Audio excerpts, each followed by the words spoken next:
Budget जो है गरीब विरोधी है। मध्यम वर्ग के लोगों को भी कोई फायदा नहीं है। इस बजट से महंगाई पर 1% भी नियंत्रण नहीं है। ये बहुत अच्छा बजट है।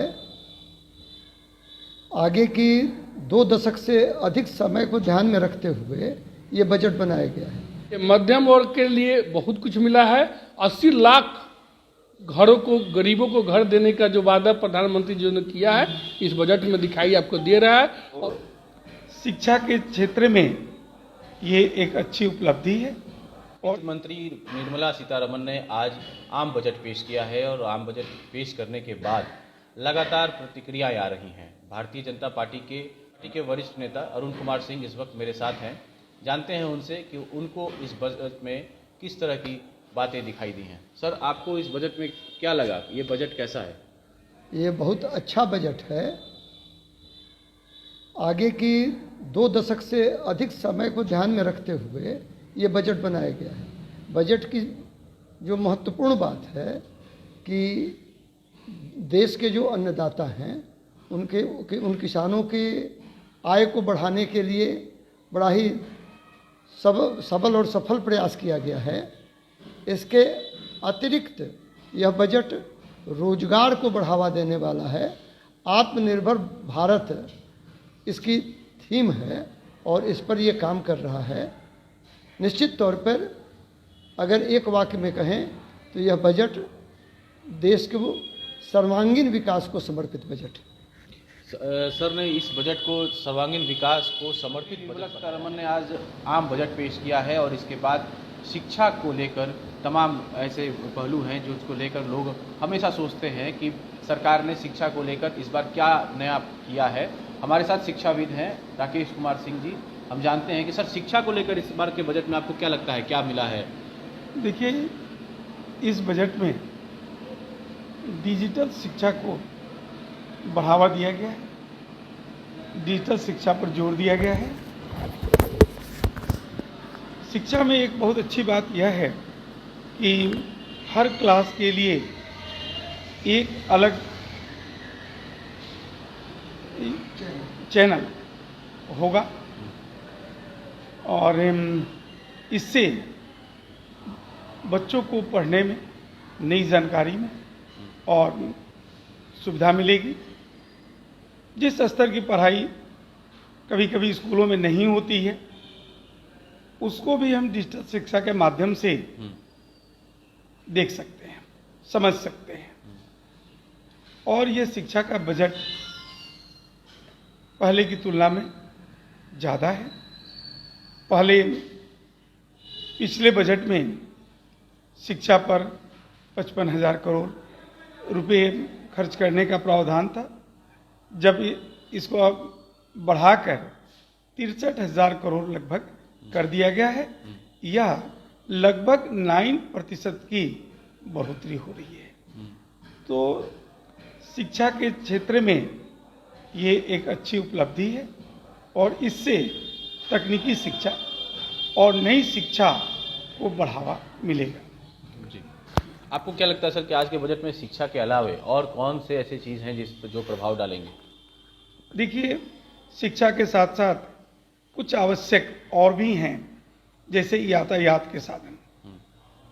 तो 25,000 किलोमीटर प्रति वर्ष सड़क बनाने का जो प्रावधान रखा गया है, नेशनल हाईवे बनाने का प्रावधान रखा गया है, यह संचार के क्षेत्र में काफ़ी उपयोगी सिद्ध होगा। इसके अलावा बजट में एक और विशेषता है। यह विशेषता है कि खेती पर, किसान के ऊपर विशेष ध्यान दिया गया है। कार्बनिक खेती को बढ़ावा देने के लिए इस बजट में बहुत तरह के प्रावधान किए गए हैं और खेती को रासायनिक खेती से अलग कर खर्च को कम करने का प्रयास किया गया है। यह बजट किसानों के हित में होगा, क्योंकि इस बजट की एक सबसे महत्वपूर्ण विशेषता है कि अगर किसान की खेती किसी कारण से नष्ट होती है तो उसको भरपूर मुआवजा यानी खेती से नुकसान का भी मुआवजा भरपूर उसे मिलेगा। इससे किसानों का दैनिक जीवन और उनकी जो चिंताएं रहती हैं हमेशा अपने कृषि के प्रति, वो खत्म हो जाएगी। किसान निश्चिंत होकर खेती करेंगे। धन्यवाद। आइए इधर आइए आप, इधर यहाँ नेता हमारे साथ हैं धर्मेंद्र सिंह चौहान जी। चौहान जी, सब लोग तो कह रहे हैं कि ये बजट जो है वो सराहनीय है, मुझे लगता है आप भी यही कहेंगे सराहनीय है, लेकिन विपक्ष ने कहा है, कांग्रेस ने कहा है कि इस बजट में कुछ भी नहीं है। क्या आपकी प्रतिक्रिया होगी? देखिए, मैं तो पहले बताना चाहता हूं कि देश के प्रधानमंत्री का दूसरा काल का तीसरा बजट है और इस बजट में भारत देश जो है किसानों का आधारित देश है और आज तक किसी ने किसान का हित का कोई ख्याल नहीं रखा।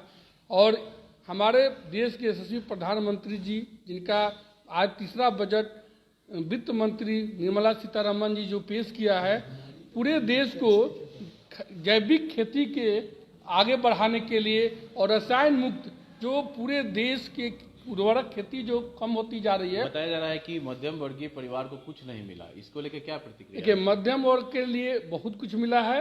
80 लाख घरों को, गरीबों को घर देने का जो वादा प्रधानमंत्री जी ने किया है इस बजट में दिखाई आपको दे रहा है और उस पर सफल काम भी हो रहा है इस बजट में।